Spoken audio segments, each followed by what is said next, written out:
अब अगर हम रेस्क्यू थेरेपी की बात करें, रेस्क्यू थेरेपी का मतलब ये है कि जो आपके पास एंटी कैंसर ड्रग ने टॉक्सिक इफेक्ट्स प्रोड्यूस करवाए हैं, उन टॉक्सिक इफेक्ट्स से बचाना कैसे है इंसान को। उन टॉक्सिक इफेक्ट्स से बचाने के लिए जाहिर बात है आप कुछ ऐसे उनको ड्रग्स देंगे जो कि हमारे पास उन टॉक्सिक इफेक्ट्स को नलीफाई करेंगे या उन टॉक्सिक इफेक्ट्स को प्रिवेंट करेंगे। ठीक है, ये मैंने यहाँ पर लिखा भी है, to prevent from the toxic effects of anti cancer drug is known as the rescue therapy.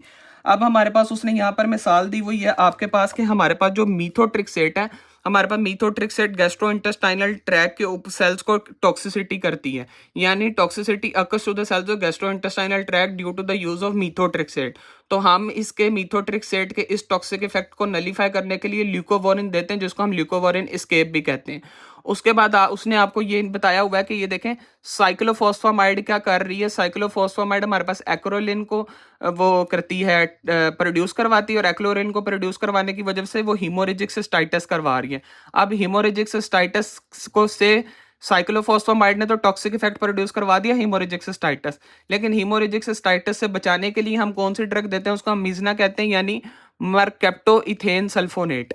दूसरी चीज है दूसरी चीज है हमारे पास एंथ्रासाइक्लिन्स। एंथ्रासाइक्लिन्स हमारे पास कार्डियोटॉक्सिसिटी प्रोड्यूस करवाती हैं, जैसे डॉक्सोरिबोसिन है एक एंथ्रासाइक्लिन।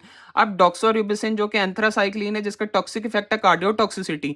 अब कार्डियोटॉक्सिसिटी को कैसे प्रिवेंट करना है, उसके लिए हम देंगे डेक्सरेजोसिन। समझ आ गई आपको कि रेस्क्यू थेरेपी का मतलब है कि एंटी कैंसर ड्रग ने जो टॉक्सिक इफेक्ट्स प्रोड्यूस करवाए हैं जो बॉडी के लिए हार्मफुल हैं, उनको प्रिवेंट करने के लिए जो हम थेरेपी या ट्रीटमेंट या प्रोसीजर का इस्तेमाल कर रहे हैं उसको हम रेस्क्यू थेरेपी कहते हैं।